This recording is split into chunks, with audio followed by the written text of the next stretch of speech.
Everybody, welcome in to the Jump to Start Racing podcast. My name is Wellington. I'm here with two of my closest, sometimes they're my closest friends, as they're here making fun of me. What do we do?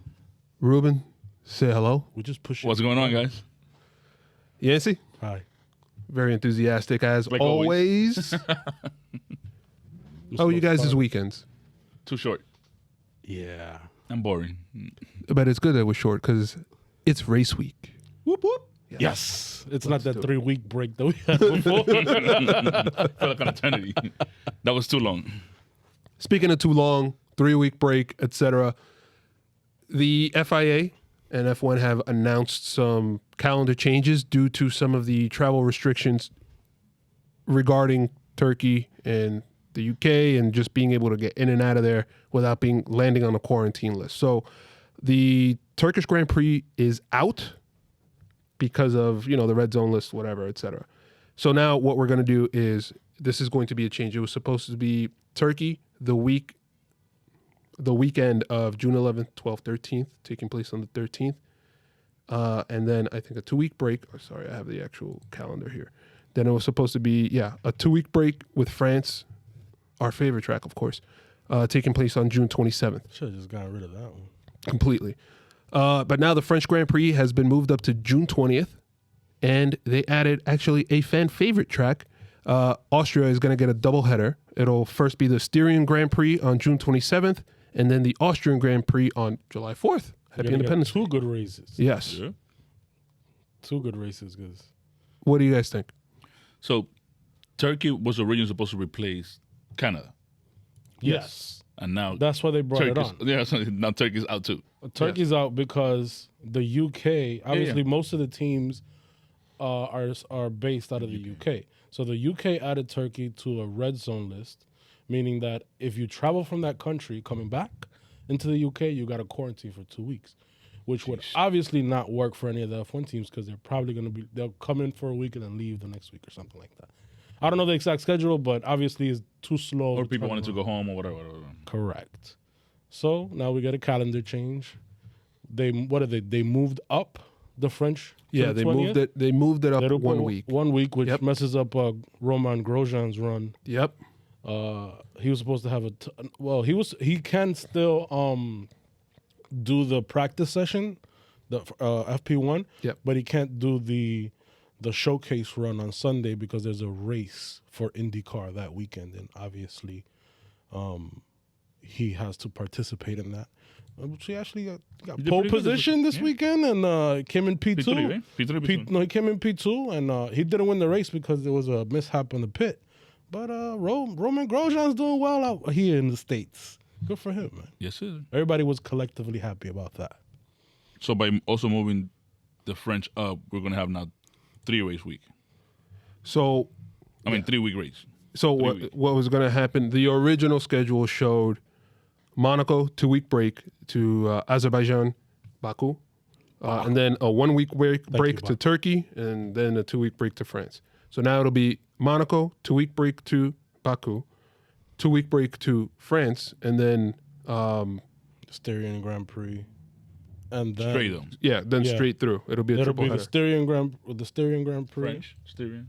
and then Austria. and then Austria triple header. I am very excited about that.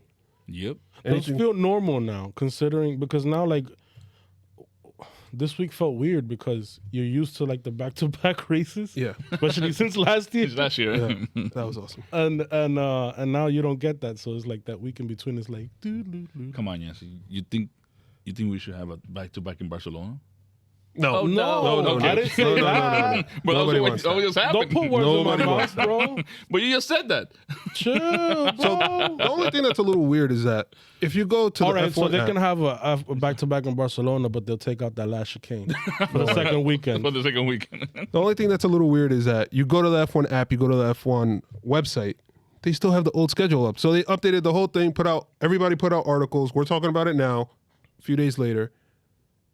And you still have to go find an article to find the current schedule. Maybe might have to maybe talk the to IT Ross guy's Brown on about vacation. that, bro. Maybe, Maybe the IT guy's on vacation. maybe. Took an extra long Mother's Day weekend. He thinks it's a 3-week break instead of a 2-week break. I pay for this app, by the way, okay? to be able to see the race, to be get information and stuff like that. We still F1 gotta wait. TV? Yeah. How's your F1 TV working so far? Has it been good for you? It's been all right. Hasn't had any major issues. Major issues like last year. No. Yeah, it's So been far. better. It's been better. I had one issue with it this year so far. What was that? That it was during qualifying. Mm-hmm. I had froze? it froze completely. I had to switch to other means to watch qualifying. Sorry Okay. to hear that. Yeah. Get your money back, Yhancy. Yeah. Anything Barely. further to talk about with the schedule? Actually, there's more good shows on there too. So. Oh God. Anything more to talk about with the schedule? I love F1 TV. Yeah. No, that's it. Go ahead. Okay. Actually, I'm going to ask Yhancy, please, if you could please walk us through. Now, we are continuing this whole mudslinging fest between Red Bull and Mercedes, and now the result is that It's no longer mudslinging. it's no longer, it's like rear wing slinging. This is now. for real. This is Carbon fiber slinging? Yeah. kind of like what happened with Ferrari's cheating engine when it all started. Go ahead. So you have now, and this is the only point of reference that I have. You have now Red Bull, which is actually competing with Mercedes at the top, much like. A little bit. No, they are. I think that listen. The reason why Red Bull hasn't won more races, I think, is their fault. To be honest with you, but we can go into that later. So when Ferrari had their cheating engine, obviously they were the only engine. I appreciate Okay. he's acknowledging the Finally cheating engine. Acknowledging Okay. that way. Everybody found it weird that Ferrari was all of a sudden faster. They had a better engine than the Mercedes engine, which has been the engine. creme de la creme of all engines during this hybrid era. So now all of a sudden Red Bull is just as fast as Mercedes, even with the rule changes, right? And they started looking at the video a little bit closer. And then Lewis Hamilton with the bombshell after God. the Spanish Grand Prix. I think we covered this last week. We did mention Said that the wing tends to bend backwards, almost he said some people say a tenth. I think Hamilton said 3/10. It gives the them straight. speed, Yes, or like speed. time around the lap. Yeah, well, an extra time around the lap. So what happens is that the wing flexes backwards. So if this is like the let me see, right? If this is the plane, the end plate of the wing. Gotcha. It flexes down, and the wind is going this way. It flexes down this way. So it basically just reduces the drag. So Like the a car, DRS effect. Like yeah, exactly. So the car could go faster down the straight. Jeez. Can I jump in here? Yeah, go ahead. I want to jump in here. Hold on. As the engineer here. So what affects drag is the cross-sectional area coming where the wind is coming, right? So imagine sticking your hand out of your car and you turn your hand sideways like this, right? The wind is pushing your hand back and you get all that drag, what we'll call downforce. You know, if you tilt it, your hand will push down as well. Now, if your hand, there's less force, the more you twist your hand, the more wind flying is, it. Right, the more wind is passing in a more direct angle, allowing you to not have that cross-sectional area face the oncoming wind. So what ends up happening is you just have less. It's a way of tricking, I guess, the fluid dynamics so that you're having less drag on the car, and it obviously less drag means your forces on your car are making you go faster. You're picking up more So acceleration. basically, if you put your face in the wind, your face flaps less. That's why I'm bald, so I could go faster in straights. Now, how about Yhancy? His beard is too thick. His beard. this is not an aerodynamic device. Yeah. So I'm sorry, I interrupted you. So no. So all right. So Wells gave obviously, like a super, yeah, cross-sectional Simple. wind. Yeah. I showed mean, him I'm the still confused by what he was trying to say, but okay. No, Especially with you. I get it. You got it, right? Me too. Let me mansplain it again. I think. No! I think I got it. So, as the thing is that a lot of people have been talking about it in the paddock. And they've also noticed, the FIA took a look at it, and they also noticed that it wasn't just Red Bull that's trying to do this. So now, they have invoked a clause in the rules. Let's see, where is this thing? section. It's Section, Article what is it? 3.9.9 of the Yes. technical There regulations you go. that That's- permits it to introduce further load deflection tests on any part of the car it deems fit. There it is. Okay. Yes. So Where do I get the rule book that they have? Do you guys have an official they have copy it. of They, them? they should have it on the website. You know how the college textbooks are really expensive? That one is. You got to go through McGraw-Hill, McGraw. and they'll hook you up. My sister will hook me up on that. On June 15th, which is around where the French Grand Prix basically. Yeah. June 15th, they're going to introduce new tests to. To the week before, the French one. Yeah. Well, they're gonna be testing it more often to see what if there's any discrepancies, and it gives the teams time to make sure that this is not happening. So it's basically what they did with Ferrari and the fuel flow meters. Let's see if they come up with something. Now, the most interesting part about that though is if obviously just the way they brought in the technical directive on the engines, and then all of a sudden Ferrari was slower at the U.S. Grand Prix that year. Let's see if the Red Bulls are going to be slower. But okay, obviously the protest or whatever you want to call it is being focused on Red Bull. Who else? Are they going to clarify this? Are they going to seal it? Because you said right now that We will find out. they're not the only team doing it. So why you say AlphaTauri is doing it too? I don't know. But, I mean, obviously, they're going to focus on Red Bull because they're the ones fighting at the top. So Mercedes has a...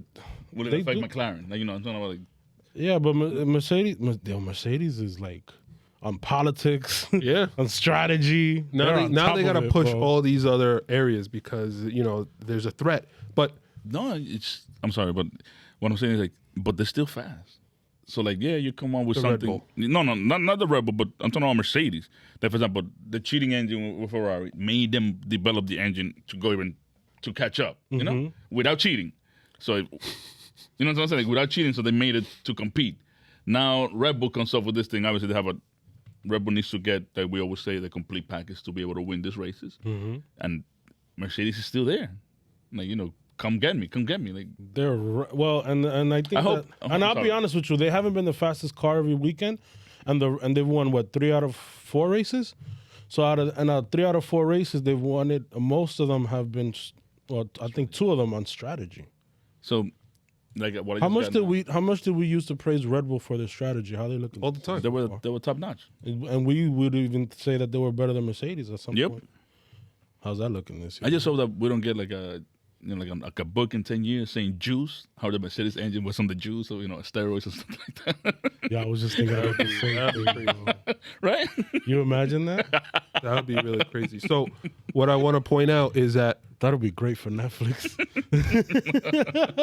so we have Monaco this week. So Yes. right, wait. So the wing Oh, so excited. will now allow them to pick up less. Drag, Yeah. cross-sectional wins.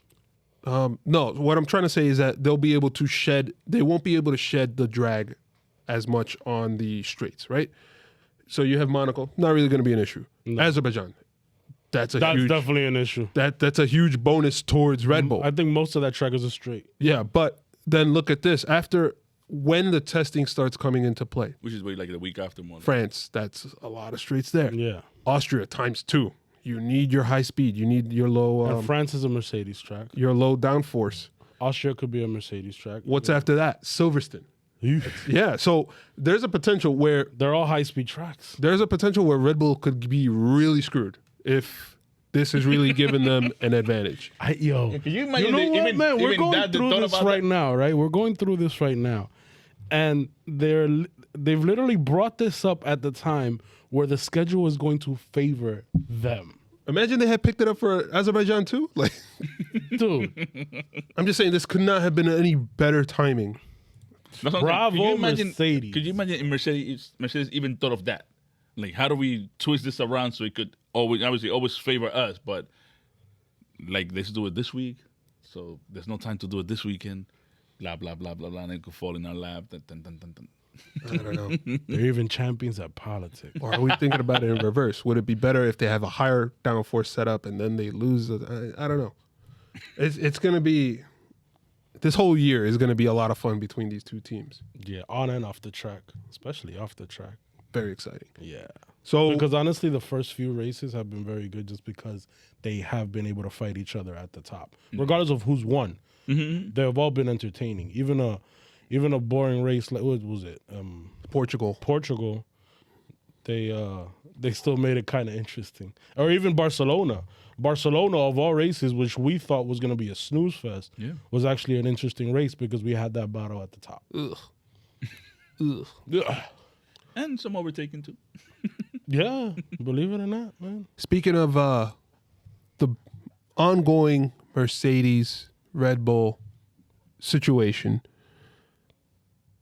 well, Toto Wolff came out this week and said that Verstappen is not the only option as Lewis Hamilton's successor. Where did that come from? I think he was asked about it. I mean, it was in an interview. I don't know what it was in an interview. He was asked about it, obviously. And just to paraphrase what he said, because a lot of people obviously, they bring up Verstappen because Verstappen right now is The top. out of the young generation of drivers. Excluding we're talking Hamilton. well, I'm talking about like the young ones. I'm talking about Verstappen, Leclerc, Russell, Ocon. You know, the young kids, Norris, the young kids coming up. Obviously, the best one right now, but he has the most experience and he's in a top team fighting, has been Verstappen. And he's fighting, toe-to-toe with Lewis Hamilton this year. We've been waiting for this battle for maybe 3 years already. So obviously, Mercedes being the top team, and as in most sports, if you follow, the top teams are always favored to bring in the best talent. Mm-hmm. Okay? Like the Nets, right? Wow. Damn. Oh, Brooklyn. Yeah, for real. So, damn, you got me there. So obviously, what the media is going to focus on, especially if Red Bull can't give Verstappen a winning car, and Mercedes perennially fighting at the top, they're going to be asking, all right, when Lewis Hamilton leaves, who's going to get that seat? And there's been rumors for years that it would be Verstappen to get that crack at it. Now, Toto Wolff, being the tactician and politician that he is, keeps his options open. He said, listen, we get why you say Verstappen, but you also have George Russell and you have Esteban Ocon, which are in the stable. We still have Valtteri Bottas. Yep. And Hamilton is has said that he wants a multiple-year deal. He doesn't want a one-year deal after this. He wants to be in 2-3 years, which is the normal. Every time he renews is what the normal time range that he signs for. But then you also have up-and-comers like Leclerc. You have George. There's no way Leclerc would go from. Well, I mean, he signed up, but what I'm saying is that you have a lot of young talent coming up, and what he's basically saying is obviously the priority is going to be Bottas, and it's going to be Hamilton, but after that you have the Mercedes young drivers, which is Ocon and Russell. You have Lando. And then you have Lando, and there's a whole bunch of drivers that they could go for. So he's keeping his options open. He's a very slick politician, my man Toto Wolff is. So What do you think of that, Ruben? It's kind of, things will change because remember, we also have now a budget cap. So things like that would be taken into consideration. It's a strong point. Which way to go with all this stuff. all right. So, but let's play devil's advocate here. Like, for example, Verstappen is top dollar. Yes. George Russell might not be. We still have yet to see the full potential of Russell. Let's play Ocon. Ocon. Who's showing out this year? And this year he's But let's play devil's advocate. Who would, if not Verstappen? I will drive for free for Mercedes. I think Wellington should get the shot. I agree with this. I'm too tall though. He's a great driver. Ocon could do it. He'd be an engineer behind the. He can calculate. He could really be an engineer behind those cross-sectional wins. Oh man. So go ahead, Yhancy. Devil's advocate. Who if it's not Verstappen, who would be best to take over that seat at Mercedes? George Russell. George Russell. Nobody else. look, if you're saying the whole field, you would have to go down to whoever is the next best driver to put in the championship car. So who's behind Verstappen? That's not Valtteri Bottas. You have your Lando Norris's, right? You have your Charles Leclerc, right? But he's not going to leave. You have your Daniel Ricciardo's, who would love a crack at the Mercedes car. Who else could you? Fernando Alonso? There's no way. Am I missing somebody? No, I think you got him on. So you Sonoda? He'd still be in the car. Gasly? Gasly, oh man. I just wonder who will. I mean, I think eventually they're gonna sign Hamilton for another 2 years because obviously, even you see now at the top, Hamilton and Verstappen, and Hamilton has gotten the best of Verstappen so far this year, and I think that will continue if he wins a few more races. If I think this Monaco is so important because for Red Bull and for Verstappen, if Verstappen cannot get the win here, and now you're gonna have Hamilton on a roll winning, I think it's over. To be honest with you, this race is super pivotal. Yep. So, they're obviously gonna sign Hamilton, and if Hamilton re-signs with Mercedes, I don't see Mercedes signing a young driver in that seat beside him. I Not even Russell? They'll stay with Bottas? Nope, they'll stay with Bottas. They do not. I said it before, and I'll say it again. They want no issues between the. Ruben took his headphones off. He's like, Yeah. this can't be real. Bottas again. Yeah. No, But it's a winning formula. it's crazy also that even he's mentioning, obviously that's just like a little bargain chip that gets to use against Hamilton. But this is your guy. Like he's been here. Like, you shouldn't be, unless he's ready to move on for loyalty and for what he's brought to the team and what he's done history-wise for F1 and for Mercedes and all this stuff. He shouldn't be an option until he says, I'm ready to get out of here and move on. Yeah, of course. And there is no other option. He's still winning. He's the best driver on the grid. He's still winning. Exactly. It's not like we have and I hate to say this, it's not like we have a Sebastian Vettel situation where he's not driving to the level that he used to. No, Hamilton is still winning. Hamilton is right now, at the current moment, fighting against the best young driver on a top team and beating him hands down. Hams down. Hams down. That's what I thought he said, by the way.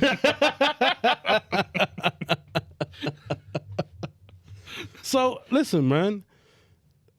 If that is the case, there is no way they bring on a younger, hungry driver who would be willing to rock the boat, even if they're on a top team. No, I don't think they'll bring Russell just because of the fact that if it's like heading towards Nico Rosberg Hamilton situation again, because Russell's going to come. I don't think so, dude. Yeah, man. Russell wants it. Russell wants it, but I even think even if Russell does come on, let's say next season against Hamilton beats him easily. Of course. He needs Russell's going to need a number. Hamilton has shown no signs of slowing down. As a matter of fact, it looks like he's getting better. I think so. Wow. What's the next step up from greatest driver of all time? Yeah. Be tough, man. We just talked about Russell and Hamilton. I guess that's a good segue. The British Grand Prix is going to start running, they're going to run an evening qualifying session. Friday qualifying will start at 6 p.m. London time UK. or GMT to help increase crowd size as fans can make it to track after work or after school. Good move. I think that's a smart move for them. Yeah, I think especially on a Friday. Yeah, and you want to make, obviously this year you want to make as much money as you can to overcome the whole. Yeah, the whole COVID situation, thing. the whole COVID thing. Yep. They did get to run the races, 2 races last year, but it was behind closed doors. So they're hoping to run it with a crowd this year. Obviously, the reason why they're doing the sprint races is because they want to attract more of a crowd on a Friday. Mm-hmm. And, obviously, the sprint race is actually going to be. Would you say that the sprint race would probably be more interesting or less interesting than qualifying? Hard to even gauge. We haven't seen a sprint race yet. I think it. I think it'll be less interesting, to be honest. What, the sprint race? Yeah. No, because qualifying, I don't think in a track like that is as important as, let's say, like a Monaco or something like that. You can overtake at Silverstone, So which is Silverstone, the reason why they have a sprint race to begin with. where's the location of Silverstone? Like how far from? I guess from. 2 hours north of London. Yeah, Jeez. So you still gotta leave work early to make. yeah. I mean, Well, if you're coming from London, yeah. yeah. I mean, it's probably going to be one of those things where you pull the kids early out of school or something, go watch the qualifying. Either way, it'll be good. We're only going to see it 3 times this season, so I think it'll be good to see how everything turns out. But I think it is smart for them to move it to the evening. It gives more people time to get to the track Yeah. to buy more. Not only that, but more eyeballs too. Yeah, absolutely. That's the thing. Well, I mean, at the end of the day, you're still gaining those eyeballs because now you're adding an extra interesting event. Mm-hmm. So you don't want to bury the qualifying like So now you're pushed to watch the event. You have 3 instead of watching the features. highlights later. exactly. Meaning watch it live and get the if you're not Right, attending. because it's going to have consequences for the next day, and then Yeah. the next day is going to have consequences for the next day. So it's like there's something important each day. It's not just a day worth of practice. Right. It's like a main event every day. Ruben's been to like 7 races or so, and every time he says he goes, the Fridays are just kind of dead, and people are just kind of hanging out on Saturdays. Am I the only one that's been to race? I've only been to what 2? You guys got me beat. Wellington got us all beat. No, I don't. Anyway, Oh yeah, he does. Yeah. Yeah. Remember he went to Mexico in 2016? No, 2017. No lies here. you guys are making stuff up. Anyway, so we're all in agreement. Obviously, it's Passport a doesn't good. lie. The qualifying We got sessions, pictures. yeah. Also that, yeah. There's evidence. There's video everywhere. It's hot in here. All the time. Oh man! All right, in our last bit of news. All right, if you didn't see it, go to. I'm going to put the link for the Instagram in the show notes. But the golf merch, as I guess modeled by Lando and Daniel Ricciardo, it's amazing. It has the old. I'm sorry. Let me backtrack. The McLaren golf special merch and special livery introduced for the Monaco Grand Prix. It's the powder blue combination with the orange and black. It looks phenomenal. Always has. Will continue to be. So they released the special livery, etc., as modeled by and the merch as modeled by Lando Norris and Daniel Ricciardo on their Instagrams. You can go to the shop, but the shop is empty at this point. Extra small. Everything's sold out right away. Everything is sold out. So this is something that So you didn't get that hat. I did not get that hat. How about you, Jens? I didn't get any hat. So this is something that as soon as the golf So deal was announced, disappointed. this is what we were talking about that they would do. Is Yes. bring back that old school livery. We were hoping that they would bring it back for, let's say, the season after, like as a permanent livery. Yeah. But I think, for commercial reasons, this might be better that it's a one-off. Maybe not. I don't know, man. It's so hot. it's like when we heard of the partnership. When you remember when Yeah. it was announced, we were like, We thought right we away. were hoping that they would come out with that classic, a baby blue orange Golf livery, which they ran in at Le Mans Yes. for the sports car. Powder blue. Powder blue. I'm sorry, baby blue. powder blue. Powder blue, which they ran at Le Mans back in the 70s, I believe it was. And that livery, as good as it looks on the F1 car, on that F1 GT car, the McLaren F1 GT GTR. car, the GTR. Boy, that's nice. Everywhere they put that car. Even in the Porsche. Yeah, I Even in the mean, Porsche. it's beautiful. It was a push from the fans that they wanted to see a Golf livery. So McLaren listened. They took it to the FIA, to the FOM, because obviously the rule is that they have to run a similar livery every race. That's the rule. That's in the rule books. But the livery you submit that at the you beginning of the submit year at the or beginning of whatever. the year is what That's the what you car run. has to look like. For the most part, obviously you change sponsors. and Yeah, stuff things like happen. that, but it has to look like that for Reach the on rest it. of the year. Yeah. Well, yeah. Which is stupid. Like, what? Who cares what that? We will be able to. Hey, that's the McLaren. That's the Ferrari. Right. It's not like if you watch IndyCar, they change deliveries all the time in IndyCar. It's the same team, but they change deliveries all the time. Here, they're very strict about it. So they had to get special clearance. Zach Brown had to get special clearance from the FIA. He presented the idea. The master marketer that Zach Brown is, you can't deny that anymore. Yeah. Presented the idea. They loved it, obviously, because it had that nostalgic feel with the, obviously, Gulf and McLaren have a special relationship since back in the 70s. Yep. They used to run that livery.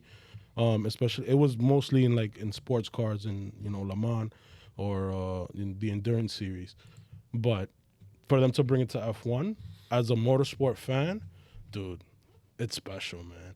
It looks nice. And I'm hoping that they can, just like they relaxed the rules on the helmets, where now that the drivers can wear their different helmets, I'm hoping that they do that. Maybe, one idea that I heard floating around was that Monaco should be, every time they come to Monaco, they should run like retro liveries on the cars. That would be dope. Very cool. I would love that. Yeah. But, it's reminiscent of, what was it, the 1000 GP for Ferrari. Yes. Mm-hmm. The livery in Germany not too long ago, 2 years ago, for Mercedes. It should just be a common thing now. Can you imagine that they bring back that classic, the 80s red and... the Marlboro? Red and white Marlboro McLaren. They won't. They can't. Oh, that would look so sick, though. Come on. Do it next year, McLaren. So my bar put a barcode on it? Well, that's a Ferrari thing. I know, but I'm saying. Stop it. You and your Bargo, you're obsessed with that thing. No, it just looked ridiculous. I don't know why would they. Ruben, when he sees it on TV, he goes up with a scanner and tries to scan trying to see what it is. That's the old supermarket. the old supermarket worker in me would do that. Exactly. Yeah, but I think they should do that more often. I think it looks beautiful. You guys take a look at that, man. Looks amazing. Ruben, any thoughts? I mean, delivery, no matter what car brand it's on, it looks phenomenal. Unbelievable. Yeah. Porsche has been iconic for having it as well. Mm-hmm. It just looks It was on a Ford GT. Yeah, so there's nothing against this livery. Yeah, come on, McLaren, make some more merchandise. We need to buy something. Yeah, Right? for They real. could have made so much money. Make something. I need a hat. I need a hat, man. I'll buy it. I need one. All right, gentlemen. It's time. Let's move on to our Monaco Grand Prix preview. Headlined first, of course, by Ruben Like me. and his trivia. Oh my God. Yes, he's ahead 6-2, I believe, is our number. Wellington skipping score. Of course. I don't want to be in the banana suit. The chocolate Yeah, exactly. The chocolate clear bananas. That's what I Ruben, take that's it my away, goal my for the brother. end of the season to see him in a banana suit. Okay, Be so a big banana. we got a Big banana energy. Burr, burr, burr, burr. dun, dun, dun. So no, this track is just full of history, full of different questions to ask and all that other stuff. So I actually spent a little bit of time looking for it, and there's some easy ones, Did you medium have a rough ones. time going through all the questions? Yeah, like trying to decide what it was. And There's a lot of obviously history. today's Monday, so then I saw F1 put something up regarding answering and stuff so I got to kill a couple of questions that I had. That's why I already see a little bit of gray hair coming out. Yeah, of your man. head, bro. Yeah. You get stressed out, man. Yeah. No, it's just a little bit. All right, Learn so to let's do the powdered wig thing. Yeah. Oh, I'm going there. I'm going there with the gray hair. The old school Is that professor. what you meant? Trying to make it happen. That's what you meant?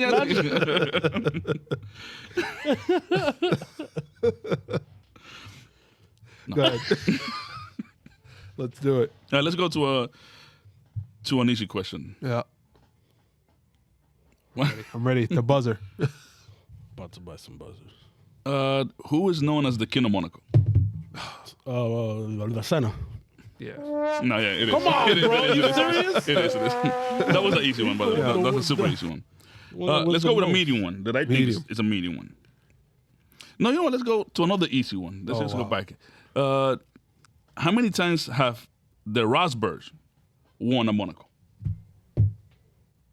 3 times. Twice. Actually, 4 times. 4 times. Kiki won twice? No, Kiki won 1. Once. And Rosberg won 3 Three times. Nico Yeah, won man. 3. Oh, I thought he won 2. Dude, that was a good one. I like that. Okay. It's in the family. They live there. Yeah. So they just So- walk the street, so they know even better. They put potholes. They put pop. I got another one. This is maybe like a medium to hard one.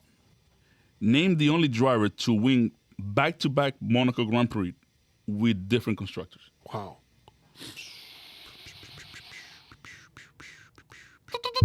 Back to back. Fernando Alonso? Yeah.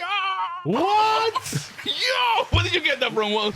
From my head. Nah, come on, man. What are you talking about? Yo. All right, tell me. Let's see why. What do you mean why? Whoa, whoa, he won whoa. it. He won it with Renault, and then he In won. 06. Yeah, and then he won it with Ferrari. Nope, he won in McLaren Mercedes 07. 06, 07. Oh, yeah. He didn't even do that consecutively. Yeah. Oh, that's when he was teamed up with Hamilton. Okay. Right, but he wasn't. He didn't go from Renault to Ferrari. So Yeah. duh. I got another one, too. I got another question. Trivia, because normally trivia is like 3 or 4 questions. I got more. Monaco's, yeah. Yeah. Yeah, there's a lot. Okay, Monaco It's has like double points. I need it. Monaco has only featured one DRS zone, right? That they only have one, obviously, the track. zone. Yes.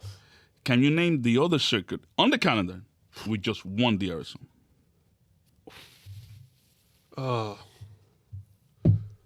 Go ahead. Yes, you tapped. Hungry? No. Singapore. No? Where? The answer is Suzuka. Oh, The start finish straight. Yeah. that's a good Really? one. Not current layout though. All right, whatever. Whatever. Singapore doesn't have the one, so it doesn't matter. I got more. Singapore has two. Singapore has two. Yeah. I got more questions. You want Go me- ahead. Go ahead. All right, we're having fun here. Name the other Monegasque F1 driver besides. Besides Charles Leclerc. I wanted to say Charles Leclerc. It's like somebody. Nico Rosberg. No, bro. He's not from there. No. I'm not even going to attempt to answer because I don't know. This way goes way back. His name is Louis Chiron. Chiron? Yeah. Yeah. I should have said Ciroc. Maybe it would have been That's it. The other one I have is like you probably gonna. I'll say Go it. ahead. Let's do it. Name the driver who compared driving a Monaco to riding a bicycle in your living room. Sana? No. No. Riding a bicycle in your living room. Gotta be somebody from Monaco. Nigel Mansell? Nope. Cuál? Nelson Piquet. By the way, that was a question I didn't want to ask because he was on the F1 trivia thing. That Oh, I should have watched it. it is the most. He said it was the most technical demanding race and the ultimate test of driving skills. By the time he reaches the finish line, a driver will make almost 5,000 gear changes. You know, growing up in the Heights, I'm pretty sure I rode my bike in the living room. Me too. Growing up and watching the Heights. And skating, too. Like I think I broke my leg riding a bike. my in the God. living room. No, the best part of living watching the Heights to me was actually playing basketball in your room. You know, little basket. I think that's everybody. Yeah. Oh, I used to play baseball. That's weird. We used to hang up a pillow. We used to hang up a pillow on one side of the wall. Mm-hmm. And I used to throw the ball to my brother. And then my brother used to hit the ball and hit me in the face one time. Yhancy, quick question. And the pillow was a strike zone. We are talking about Washington Heights apartment here in New York. Yes. We're not talking about a mansion when you grew up. I didn't grow up in a mansion, bro. It's a small part. All right, Ruben, take it away with the rest of the history. Oh my God. There's a lot. Yes. There's a lot of history. And I'll save this. I think that's why we like this track, to be honest with you. Say what? That's why we all like this track. It's so steeped in history. I love this track. Just and in the glitz and the glamour. Yeah, so like pretty much a race here was first held on 1929. Wow. Obviously back then was still not even F1. Mm-hmm. But the first Monaco first entered the inaugural race they entered F1 was obviously the first year of F1, which is 1950, and it was won by Manuel Fangio in an Alfa Romeo. The Monaco Grand Prix has remained on the calendar since 1955, which is the record for the longest consecutive races hosted by a venue. Monaco has definitely second behind Monza. Monza has 67, Monaco has 64. Wow. Oh wow. Okay. You sure? Yeah. Consecutive. We're talking about, consecutive, yeah. Okay. Yeah. We're talking about consecutive. And a fact about Monaco, because obviously there's so much history to speak. But does that have to do also? I don't know if it has to do with last year how we missed the race. Is that or is that before? That? Yeah, it was. You can't count. Like, who counts last year? Last year, but it's not. last year should be a consecutive. race of history. No, but they held Monza. Yeah, They did have Monza, yeah. Okay, so yeah, they probably Monza has a more probably. it's interesting. Yeah. Okay. Facts about Monaco is from 1984 to 1993. The race was won by only 2 drivers, which is From from 1984 to 1993. The race was won by only 2 drivers, Senna and who else? and Prost. Wow. Wow. And they were all for That McLaren, McLaren, yeah. except in '87 when Senna won in a Lotus Honda. Oh, wow. Dude, how epic that rivalry must have been. Like, I don't think we've ever seen. They should make a anything movie about afterward. that, to be honest. Yeah. with you. Yeah, for real. I don't think that must have been so crazy. It says each year a whopping 33 kilometers of safety rails is installed, 20,000 square meters of wire catch fencing. We know about that because we've seen it. 3,600 tires for tire barriers, and 1,100 tons of seating have been erected. 3,600 tires. Yes. That's how many tires I've gone through with these New York City potholes. 3,600. I've replaced my tires 900 times. Thank God All for four. insurance. I wanted to have that insurance. Yeah, I just joined that club. It is the only Grand Prix that does not adhere to the FIS mandated 305 kilometer minimum race distance. It's so, the most successful constructor here has been McLaren with 15, 15 wins, yeah. followed by Ferrari with 10, and Mercedes with 8. By Ferrari or Ferrari? Ferrari. It's kind of hard to say the name. Pirelli and Ferrari combined. Ferrari. Ferrari. So Ferrari. the most successful engine manufacturer has been Mercedes with 15, followed by 4 with 14, and Ferrari obviously with 10. And To bring Ford Come back. back to it. Yeah, come back forward, please. Needs to bring Ford back. Please. just a little thing on it. I've been to this race. It's Wow. phenomenal. Wellington has been to as well, even though he's never going to admit to it. This is the best I played the spectacle. game. This is the best spectacle to see, where it goes from luxury to the overall scene to the marina, the French Riviera. Tons of movies. It's been featuring tons of movies. The casino. Iron Man 2. Yeah, trust me. This is I want to go. all you see on TV, you could see it live if you go there. Like for example, quick note. Like when we arrived there on a Friday. I went with Wellington. He was actually my roomie and everything. It was a 10-day trip. So it's Hey, what happens in Monaco stays in Okay, so it was like a 10-day trip. You know, the trip with it was like 10 days. Yeah. Unfortunately, it was only 3 days in Monaco. But when we actually got out of the train, we were staying in Nice. We got out of the train, and you when you come out of the train, you see the first thing you see is the first turn. So you see the huge Pirelli sign. And we're in the U.S., so we don't see this kind of car. So what you see coming down, a Pagani Sanda. I just wanted to say, yo, guys, look! Crazy. Because I've never seen that car like in person. Crazy. And just getting out there in that turn to me was like, wow, like we're here. What was your favorite part of the whole experience? The whole experience, too much to tell. It's just everything. Well, but pick one thing. Doesn't have to be. Just say one thing. Walking the whole track on Friday, Yeah, I think that was. having a beer by the pools. Because on Friday, since there's no racing going on, all those cafeterias or restaurants that are there, they open up and they use that area of the track is always going to be closed because no cars go by there. So they put seats out there. Right. Having a Corona there, but the marina on the pool. Yeah, they opened the track was open for us to, but there was traffic. It was ridiculous. ton of Like traffic. we were stopping. Everybody was stopping traffic to take pictures. Yeah, so it was. you just It was cross the insane. street. You don't care if a car's coming. You just cross the street. That's how many people are crossing with you, walking the tunnel. Yeah. Everything. The top of my bucket The list hairpin? in F1 is obviously to watch a race in Monaco, and second would be Monza. Maranello. Marina. Just to go to the museum and just get the history as a Ferrari fan. That was part of our 10-day trip. And then the third one would be to rush the track at Monza. Yeah. Yeah. Hey, we done it For in the Canada. 40, yeah, we did it in Canada. Yo, I think I done it in Mexico too. There you go. my favorite part of the trip was where we were. They had like the special Monaco Monte Carlo vodka. My favorite Yes. part of the trip is when we were leaving. I just took that whole bottle, just put it in my pants. Yes, the whole trip itself. That it was the Monaco Let's weekend. do it again. The Monaco Gentlemen. weekend was I would say probably one of the best experiences I had in my life. Yes. It's right there on the top, Oh, you know. man. That was Yes, so good. sir. Anyway, Can't wait to go back. so No, okay, you get Panto, Yhancy. You've been to Canada. You've been to Canada with us. let's talk. Well, I Again, mean, guys, this is a track. If you're an F1 fan, it's a track. It's a must go. it's the You could Mecca. do it from top of the line luxury, and you could do it to the bottom of the barrel, like in a budget. that's what we I'm did, talking yeah. about, like for example, You could do grandstands, and it's Grandstand is an awesome the place. same price as any other grandstand in any other track.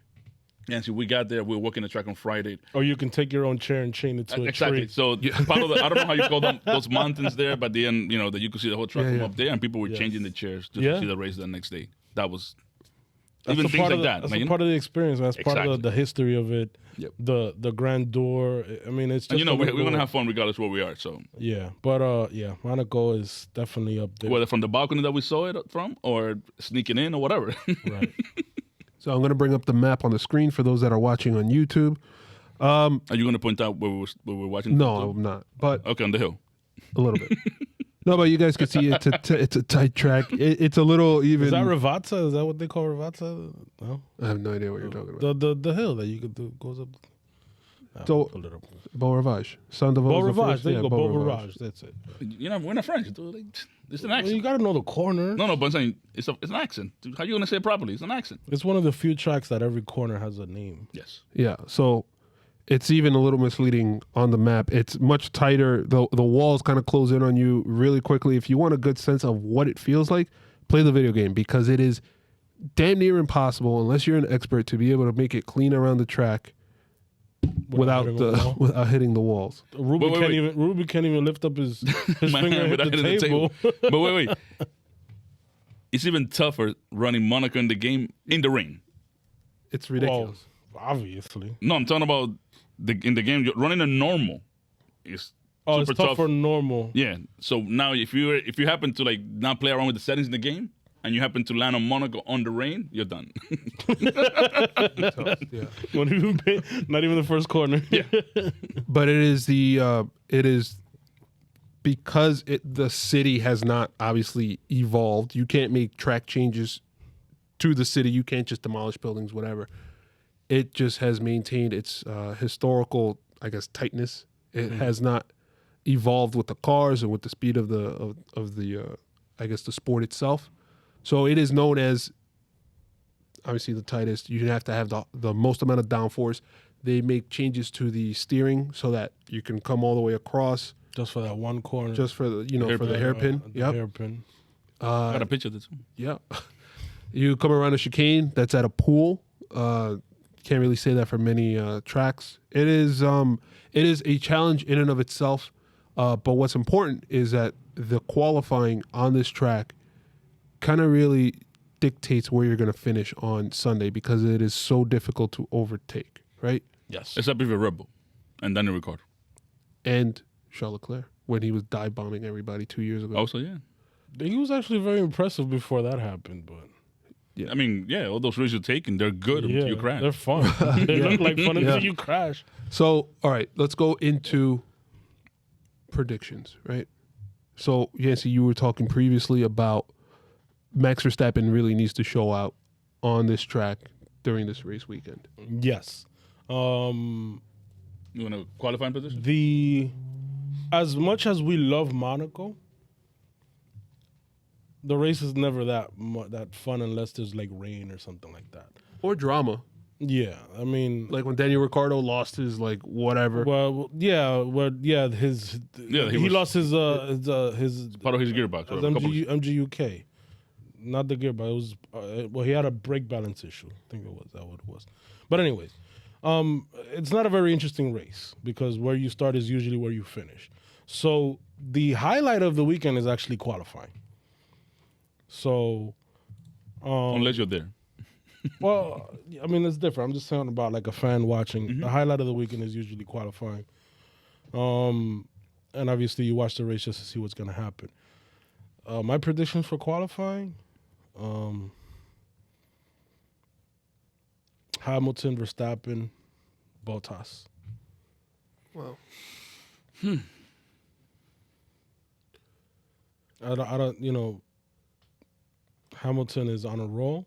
He's the best qualifier, or one of the best qualifiers on the grid, if not the. Well, he's the best qualifier. There, he has 100 poles, and Max is not a very good qualifier, and he's made a lot of mistakes in Monaco during qualifying. So yeah, yeah, and even in FP3 going into qualifying, he's made mistakes too. Exactly, destroying the cars. Yeah.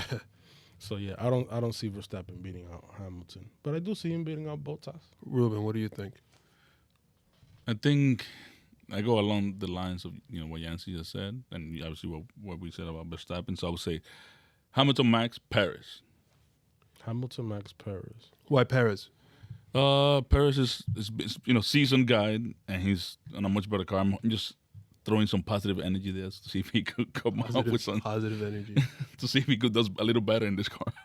Even though he's been doing great, but Positive energy. So I'm going to remind you guys, in 2019, which was the last time this race was held, the top three in qualifying were Hamilton, Bottas, and Max Verstappen, then followed closely by Sebastian Vettel in the Ferrari and Pierre Gasly in the other Red Bull. So the Red Bulls are very strong on this track, thanks to my boy, Adrian Newey. I'm going to go ahead Bendy wing. Yes, I'm going to go ahead and say that Max Verstappen will take pole position. And I'm going to say Lewis Hamilton is going to take second place, I guess, out of qualifying. Close second. But I don't think Bottas is going to take third. I don't think Perez is going to take third. I'm going to go with... I'm going to go with the hometown favorite, Charles Leclerc.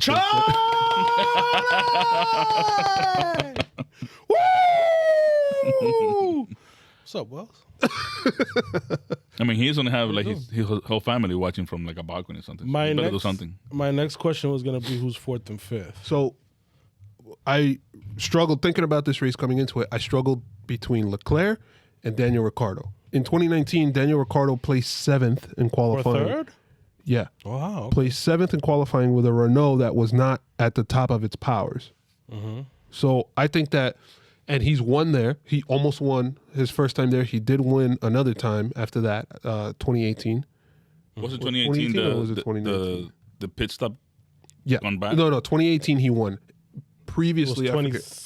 I want to say it's 16. 2016 was the pit stop. Yeah, 2016 was. So he's won there. He's got experience there. He knows how to drive the car there. I think that we're going to see something finally out of Daniel Ricciardo on this track. It's That's great fourth. That I have a better recollection of Daniel Ricciardo winning that Grand Prix, which is in 2018, than last year. Because it was so boring. The only thing I remember if you was, tell me when did he win, I would have said 2019. only thing I remember is Leclerc just dive bombing everybody. Yeah, he was, because he started at the back. He had a bad qualifying, and he's just trying to just move up the field. He was doing a good job until he crashed into somebody. And I like the way he passed Norris on the hairpin. Yeah, that was. I mean, but I think that for me, Leclerc will be fourth. The car is stronger this year. Obviously, the Ferrari is stronger this year, and he's a great qualifier. And I think he wants to show out at his home race. I don't think he's fast enough to get to third. To get to third, or even to qualify with the Red Bulls or the Mercedes. But yeah, I think he can at least beat Paris in qualifying. What do you think for fourth? Bottas, Ricciardo, fourth and fifth. I don't think Perez is going to be even top five. Okay. I would put Perez in fifth. So what do we think about just the race itself? Bring it on. Well, no, not bring it on, but what's the prediction? Weather's not going to be an issue, right? I don't know. I didn't check. Check. So I'm going to go with mine. Well, you guys check that. I'm going to go, obviously, Verstappen first, Hamilton second. Then I'm going to go with Bottas third. What'd you say, Hamilton first? No, Max first. Max first? Oh, Hamilton so you think second. he's going to... I think he's going to keep we're nobody's going to really change anything? No, well, I think Bottas is going to overtake in the pits or something like that. Yeah. That's the only way he can overtake, right? I think you're track. going to see a lot of that, a lot of overtaking in the pits. It's going to be in the 60s, 40% chance of rain. I feel like because it's right on the coast, it's always going to be. Yeah, it's a toss-up. What do you guys think as far as your predictions? Go ahead, Ruben. I think Hamilton's going to take it. It would be Hamilton, Verstappen. I mean, I know I said Perez in qualifying. He's probably going to cry, so Bottas will be there. Yeah. My top three are gonna stay the same. I don't see anybody overtaking. And your top three were Lewis, Verstappen, and Bottas. Okay. Yeah, and I think Charles will keep fourth. Like I said, I don't think there's going to be a lot of overtaking.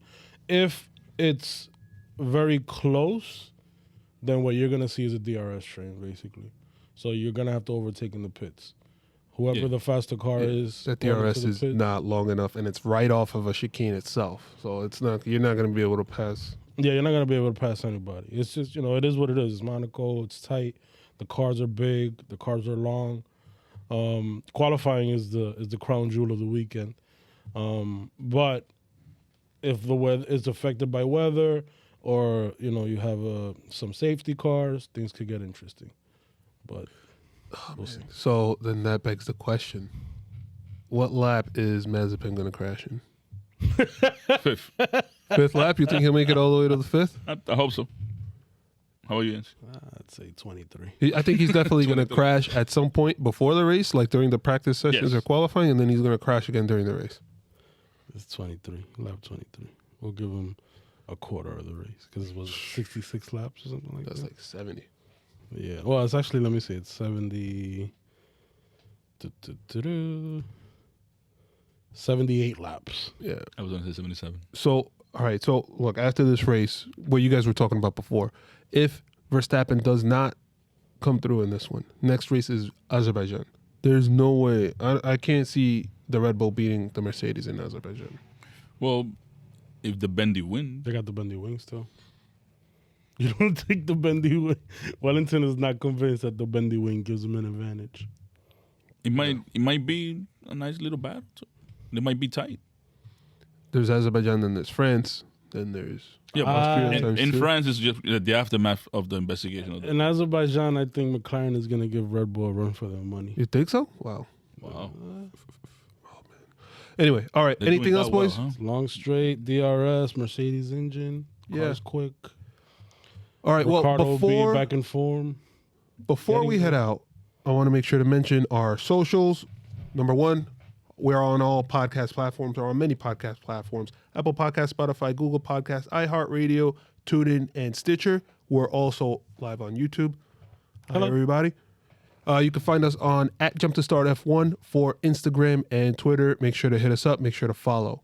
Guys, I just want to say thanks for joining us and enjoy the race.